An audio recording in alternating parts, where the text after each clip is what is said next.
साल 2050 तक पाकिस्तान जीने के काबिल नहीं बचेगा।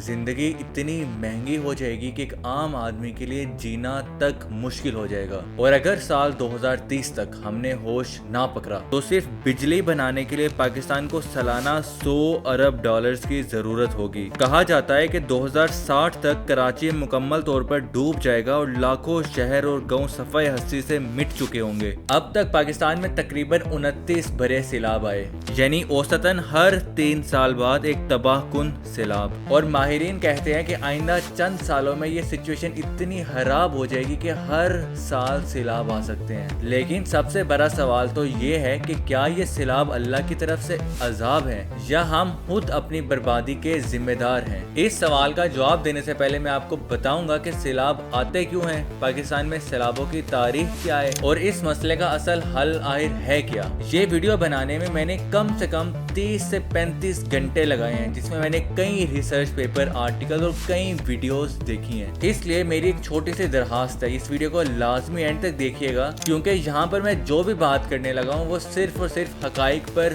मबनी होगी।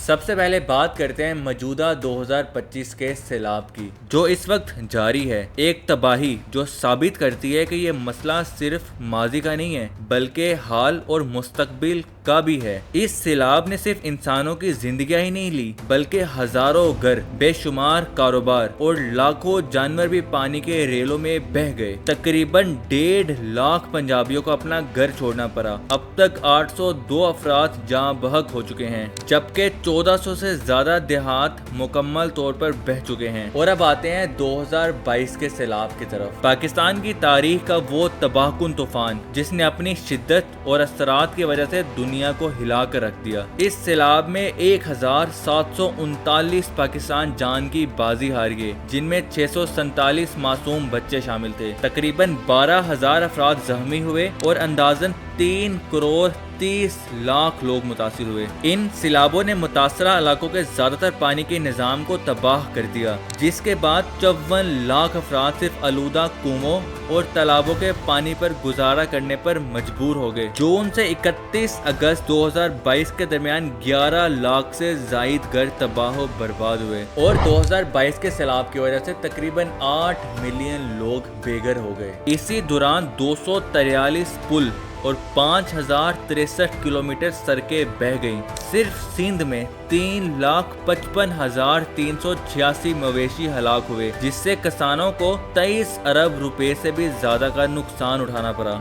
पाकिस्तान के एक्स फाइनेंस मिनिस्टर के मुताबिक पाकिस्तान का 40 बिलियन डॉलर से भी ज्यादा का नुकसान हुआ। ये कोई नई कहानी नहीं है। पाकिस्तान की तारीख बार बार आने वाले इन सैलाबों से भरी पड़ी है। 1948 का सैलाब, 1950 का तबाहकुन तूफान, 1973 और 1976 के रेले, 1992 का बड़ा सैलाब, 2010 का बदतरीन सुपर फ्लड और फिर 2011, 12, 14 और 2022 तक ये सिलसिला रुका नहीं।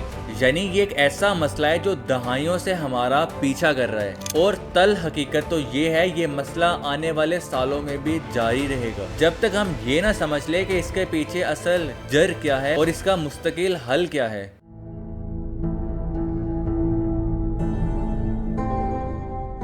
अब हम आते हैं सबसे अहम हिस्से की तरफ, सैलाब आखिर आते क्यों हैं। पाकिस्तान में तकरीबन 150 डैम्स हैं, लेकिन हम पानी सिर्फ 30 दिन के लिए स्टोर कर सकते हैं, जबकि इंटरनेशनल बेंचमार्क है 120 दिन और इंडिया यही पानी 220 दिन तक स्टोर कर सकता है। पाकिस्तान के बड़े डैम्स का मसला ये है कि इनमें पानी जहीरा करने की गुंजाइश वक्त के साथ कम होती जा रही है। मिसाल के तौर पर तरबेला डैम जो 1976 में बनाया गया था, अब अपनी पुरानी साख्त और मट्टी बढ़ने की वजह से पहले जितना पानी नहीं रोक सकता। इसी तरह मंगला डैम जो 1967 में बना और 2009 में ऊंचा किया गया और चश्मा बैराज 1971 में बनाया गया भी अहम है, लेकिन अगस्त 2024 तक इन तीनों में से सिर्फ 11.5 MAF पानी मौजूद था, जो मुल्क की जरूरत के लिए बहुत कम है। इसका मतलब है पाकिस्तान पानी जाया कर रहा है। जो पानी आता है उसको स्टोर नहीं किया जा रहा और उसको यूज भी नहीं किया जा रहा और नतीजन सिर्फ तबाही تباہی ہی ہمارا مقدر بنتی ہے۔ پانی کا انفلو زیادہ ہے اور ہماری سٹوریج کیپیسٹی یا پانی کو کنٹرول کرنے کی صلاحیت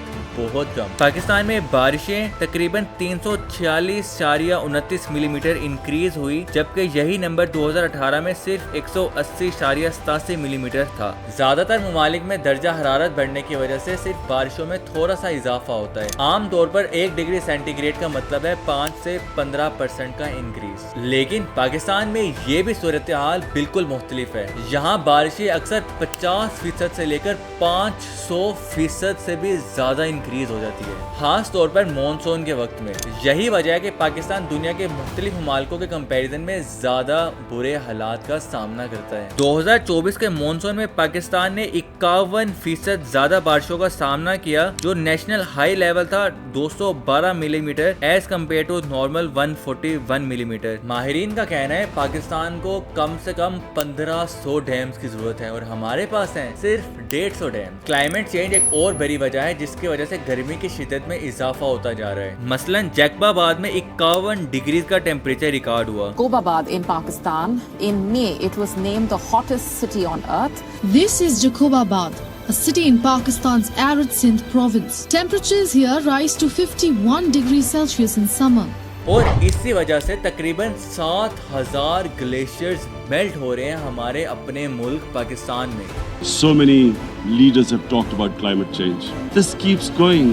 If nothing is done, we are scared that humans are facing a huge catastrophe. اور ایک اندازے کے مطابق تقریباً سال 2030 تک پاکستان کے ہر 3 میں سے ایک گلیشیئر میلٹ ہو چکا ہوگا۔ اور سیڈ بات تو یہ ہے پاکستان کلائمیٹ چینج کی وجہ سے دنیا میں سب سے زیادہ امپیکٹ ہو رہا ہے اور ہمارا کاربن ایمیشن 1% سے بھی کم ہے، لیکن نقصان سب سے زیادہ پاکستان کو ہی اٹھانا پڑ رہا ہے۔ بات یہاں پہ بھی ختم نہیں ہوتی، ہماری گریٹ گورنمنٹ ڈیفنس کا بجٹ بڑھا دیتی ہے اور کلائمیٹ چینج میں لگنے والے بجٹ میں کمی کر دیتی ہے۔ تیسری بڑی وجہ ہے پاکستان کی گندی سیاست۔ ہمارے سیاستدان مسائل حل کرنے کی بجائے صرف سیاست کھیلتے ہیں۔ ڈیمز بنانے کی بات تو ہر حکومت کرتی ہے، لیکن عملی طور پر کچھ بھی نہیں ہوتا۔ سب سے بڑا ثبوت ہے بادشاہ ڈیم۔ یہ ڈیم پاکستان کے لیے زندگی اور موت کا مسئلہ ہے، لیکن آج تک نہیں بن سکا۔ وجہ کیا ہے؟ اندرونی لڑائیاں اور صوبوں کی حکومت اور سیاست۔ خاص طور پر سندھ کی مخالفت نے اس پروجیکٹ کو لٹکایا ہوا ہے۔ یعنی ایک طرف ہر سال پاکستان سیلاب میں ڈوب رہا ہے اور پانی ضائع ہو رہا ہے، لوگ مر رہے ہیں، اور دوسری طرف ہمارے سیاستدان آپس میں لڑائی کر رہے ہیں کہ ڈیم کہاں بنے گا، کیسے بنے گا، کیوں بنے گا، ہمارے پاس کیوں نہیں بنے گا، تمہارے پاس کیوں بنے گا۔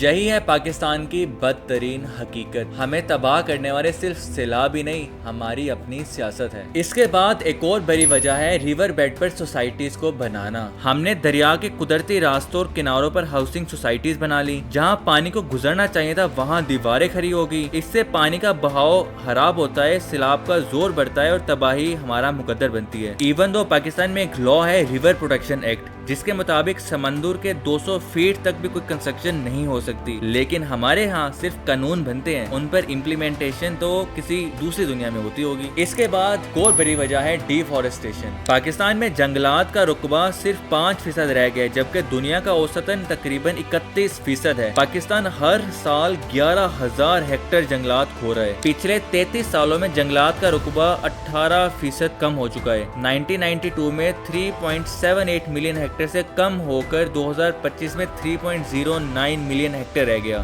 لوگ سوچ رہے ہوں گے کہ بھائی کے درختوں سے کیا فائدہ ہوتا ہے، جنگلات کا آخر فائدہ کیا ہوتا ہے؟ جنگلات بارش کو جذب کرتے ہیں اور سیلاب اور مٹی کے بہاؤ کو بھی کم کرتے ہیں۔ ان کی کٹائی نے شمالی پاکستان کے دریائی گنجائش کو تباہ کیا، جس سے 1992، 2010 اور 2025 کے سیلاب زیادہ خطرناک بن گئے۔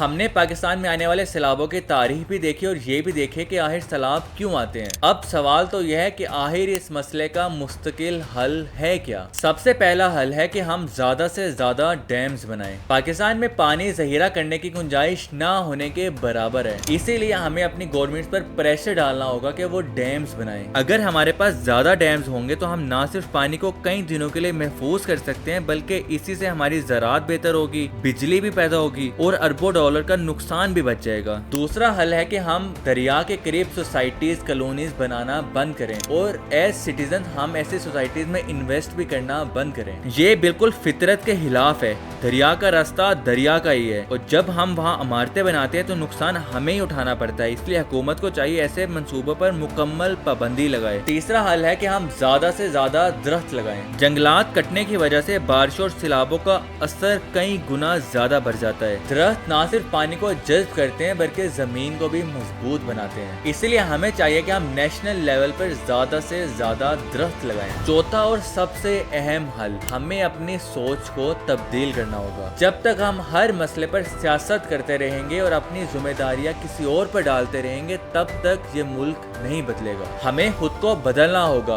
अपने सियासतदानों से जवाब मांगना होगा और ऐसे फैसले लेने होंगे जिससे हमारी आने वाली जनरेशन का मुस्तकबिल बचाया जा सके। याद रखें, सैलाब अल्लाह की तरफ से अजाब नहीं बल्कि हमारी गफलत का ही नतीजा है और अगर हम आज से ही अमल शुरू करें तो ये मसला काबू में आ सकता है। ऐसे वीडियोस बनाने में सिर्फ चंद घंटे नहीं बल्कि कई दिनों तक लग जाते हैं क्योंकि इसमें बहुत ज्यादा रिसर्च करनी पड़ती है, डिफरेंट वीडियोस देखनी पड़ती हैं, आर्टिकल्स पढ़ने पड़ते हैं ताकि आप तक वो इन्फॉर्मेशन पहुंचाई जा सके जो सिर्फ और सिर्फ फैक्ट्स पर बेस्ड हो। इसीलिए मेरी एक छोटी सी रिक्वेस्ट है कि आप इस वीडियो पर मुझे अपनी लाजमी फीडबैक दें, चाहे आप ये वीडियो लाइक करें या ना करें, सब्सक्राइब करें या ना करें, लेकिन please give me your feedback about this video. और अगर आपको ये वीडियो अच्छी लगी है तो please consider watching this video as well and I am sure आपको ये वीडियो भी पसंद आएगी।